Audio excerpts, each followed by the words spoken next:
Muchas gracias a todos por estar acompañando hoy esta sesión de homenaje. Hace un año recibimos un escueto mensaje de WhatsApp, frío, inconmovible, que decía: compañeros, murió Danilo. Y eso abrió las puertas a nuestras emociones más profundas, a nuestros sentimientos más íntimos, y lloramos mucho. Y esas lágrimas y ese llanto que no pudimos dejar de tener, conscientes para nosotros de que aquellas lágrimas eran nuestro íntimo sentido y espontáneo adiós al compañero, al amigo, al referente, al eterno capitán sin cintillo de esta escuadra política, fraterna, soñadora, que abrazamos, al igual que él y junto a él, desde nuestros jóvenes años, el Frente Amplio. Todos sabíamos acerca de lo precario de su salud, de aquella afección pulmonar que lo había dejado casi al margen de la campaña electoral. Éramos conscientes asimismo de cómo la situación se había agravado luego, al año siguiente, durante la pandemia del COVID, que lo obligó a una reclusión domiciliaria casi permanente y que le dificultó el ejercicio de su labor legislativa hasta determinar finalmente su dolorosa decisión de renunciar a su banca en el Parlamento. Para colmo, ese accidente doméstico inesperado que complejizó aún más su menguada situación sanitaria y que motivó su internación en el CTI. Todos estábamos al tanto de la gravedad de la situación, pero sin duda todos alentábamos un desenlace diferente, no sé, algo no tan cruelmente concluyente, la noticia terrible, irreversible, desmoronada todo tipo de esperanzas y nos daba de cara con una realidad cruel, no deseada, que nos resistíamos a aceptar.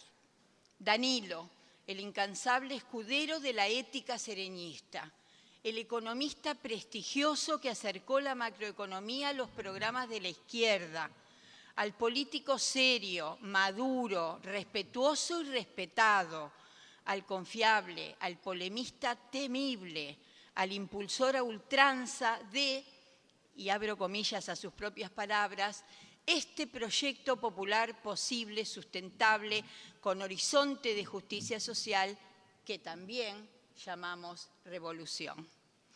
Imposible no recordar en este instante la primera vez que estuve ante Danilo frente a frente, cuando fuimos presentados. Fue durante el retorno del país a la democracia y como para la casi totalidad de los progresistas jóvenes y no tan jóvenes de aquella época tan compleja y dinámica a la vez, el encuentro con un referente de tamaña estatura intelectual resultaba realmente de un altísimo impacto, tanto en lo inmediato como en su incidencia futura. En mi caso, sin presentir entonces que marcaría el comienzo de un relacionamiento con Danilo fluido, afectuoso, de proximidad mutua en el rumbo, en las formas, en los sentires políticos y humanos que hasta hoy nos acompaña.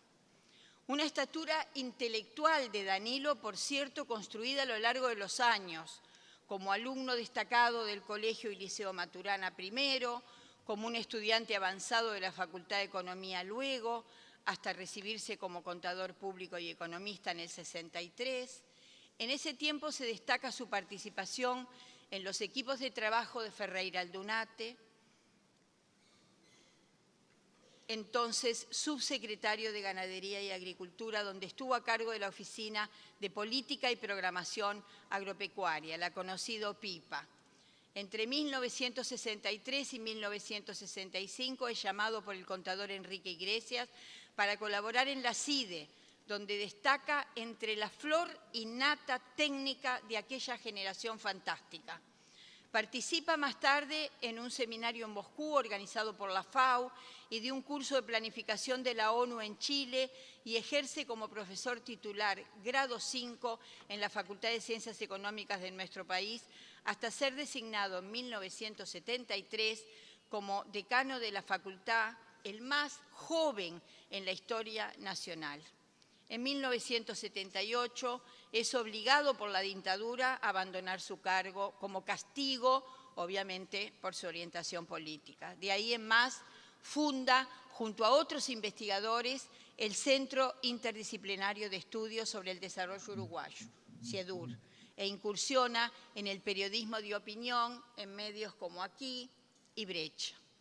¿Cómo no dimensionar entonces la atracción, el magnetismo, el respeto que tamaño nivel de conocimientos y capacidad intelectual despertaba en una sociedad que se aprestaba a dejar atrás años de oscurantismo, de frustración, de dolor, ávida de formación política y de comprender la realidad social y económica que el país atravesaba a la salida de la dictadura?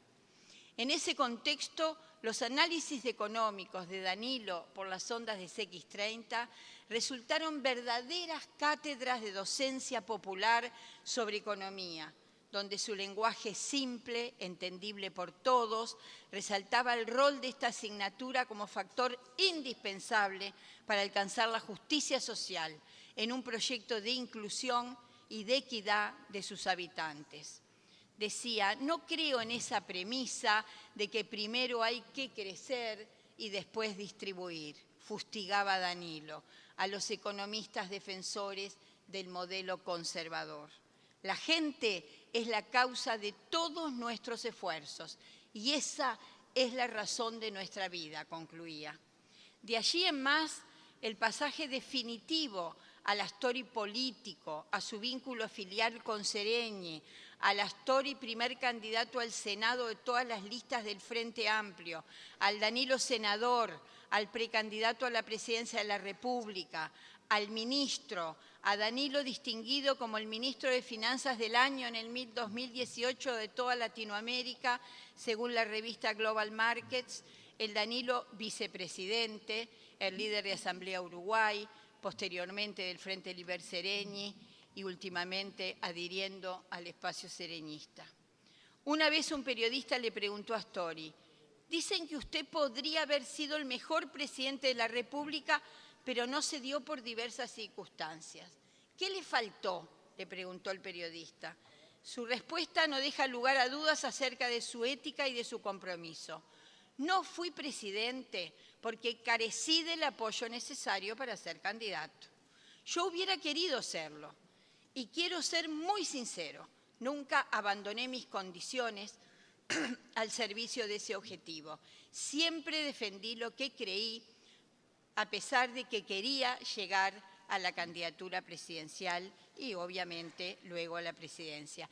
Tengo la satisfacción de repasar mi vida y de comprobar que nunca apelé a algo en lo que no creía para llegar a ese lugar. Me siento absolutamente agradecidos a todos aquellos que permitieron que yo fuera senador muchos años, ministro de Economía, vicepresidente de la República. Siempre decía, no me puedo quejar. A un año de su fallecimiento, mi emocionado recuerdo al compañero, el reconocimiento a su valor, a su lealtad, a su coherencia política e institucional y a su estatura intelectual y humana. Y en un exceso tal vez de mi parte, en un momento más íntimo y más personal, entre dos amigos que hemos sido con Danilo, hablo también de su trato afable, de su humanismo, de su calidad, de su sensibilidad. Cada vez que iba a hablar con él, y los que fuimos ministros hablábamos mucho con los ministros de Economía, siempre me recibía con un hola Lilian, ¿cómo estás? ¿Cómo está tu familia? ¿Cómo están tus hijos? ¿Cómo están tus nietos? Sabiendo que algunos golpes habíamos recibido. Y al final siempre me decía, no me vengas a hablar de defensor, te pido por favor. Hasta siempre, Danilo. Muchas gracias por tu aporte.